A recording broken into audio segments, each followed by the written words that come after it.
Good evening, my friends. So we're now up to Just Return, episode 15. The natives had come and paid their second visit.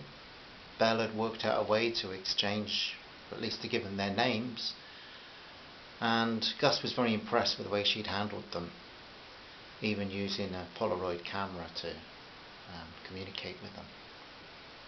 He told her she was amazing. So Belinda said, "I'm glad it worked.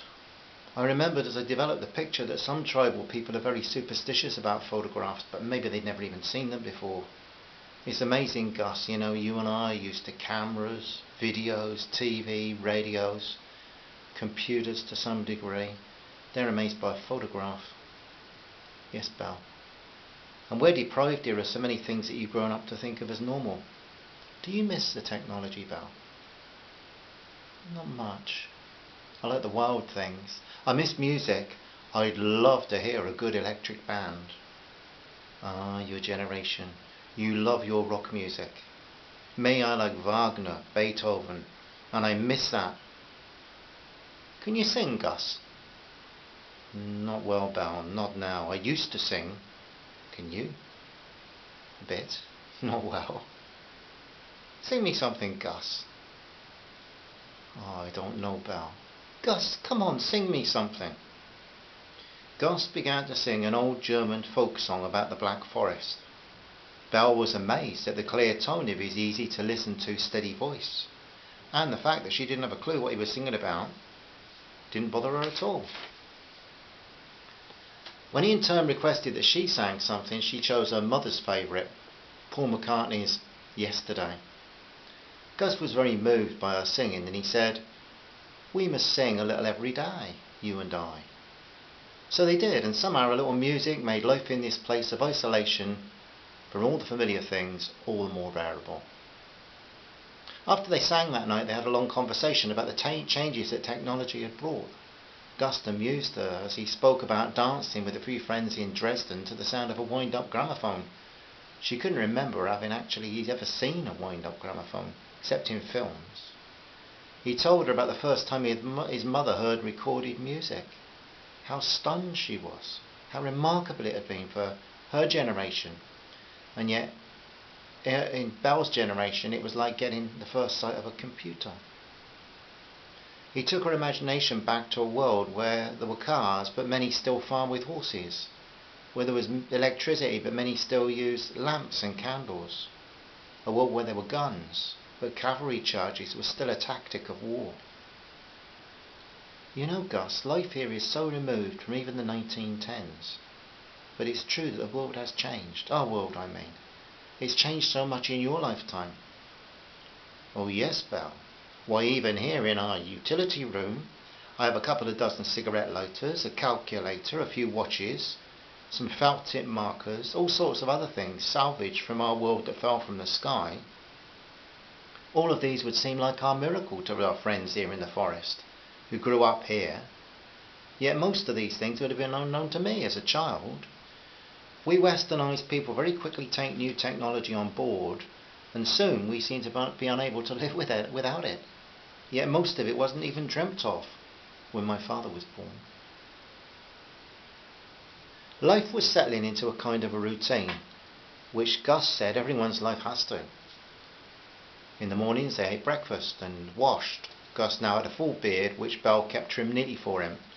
He even trusted her to cut his hair, and considering she'd never attempted any kind of hairdressing, she did a fairly reasonable job. He'd offered to do the same for her, but she had not trusted him with that. As she said, many women would trust men with their lives, but they wouldn't trust those same men with their hair. That's a different matter.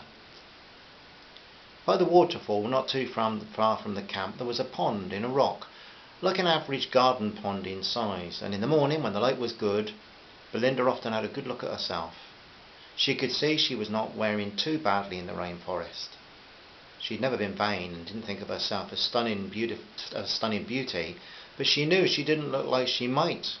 She'd survived a plane crash, lost her fiancé, and was roughing it in the world of heat, rain, and high temperatures. Yet she looked much like someone on a camping holiday in Cornwall. She could even smile as she looked at her reflection. Then she felt guilty about that. Why was she able to smile? The man she loved had died and was buried in this strange land. Should she be smiling at all? Yet she knew that amid such circumstances she'd have to smile, just as her mother had managed to smile for her when life was really tough in Belfast. Now Belle would smile for Gus because he'd saved her life. Not that she didn't cry, she still cried, but usually quietly to herself in her tent at night. Sometimes Gus heard her, but believing it was what she needed to do, he just left her to her grief. Belle was never sure how much the tears were for Duncan, whom she loved intensely, for her mother, left with no answers in Salisbury, England, even for herself. But she knew that at times they were for herself, lost from the youthful life she planned, and now missing in one of the earth's last unexplored regions. When Belle looked in the pond and saw her reflection, she smiled. Sometimes she even managed a few lines from a song and danced a bit, seeking to share a little of Europe's youth culture with the birds of the forest. On Mondays they searched for food. Now they knew the places to look and acquired a taste for some of the fruits of the forest. Belle had always been able to eat the unusual, and like her father before her, she loved to suck a lemon cut in half, or a raw onion, which she found as much pleasure in as a bar of chocolate, though the chocolate didn't leave her breath in the same state as the onions did. Gus too had adapted well to the different foods. They'd avoided some plants they were unsure about, tried new things carefully, testing them, and also they thought if they saw the primates eating something, that might be some sort of guidance for them. They now had 3 types of nuts, several roots, many leaves, and more fruit than either of them had ever eaten before in their lives. Her looks in the mirror on a morning washing trip seemed to suggest that they were being well sustained. Food was also collected on Wednesdays and Fridays, and each Sunday they made a trip to Duncan's grave, which Belle had decorated with flowers and other objects of beauty from the forest, leaves, pebbles, grass, sticks.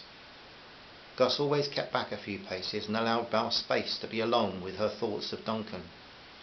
He thought she probably prayed when she was there at the graveside, and he was right. Belinda had never really worked out how to answer the difficult questions. Why suffering? Why war? Why war over religion? And whatever anybody said, at the end of the day it was religion that divided people in Northern Ireland. Why tragedy?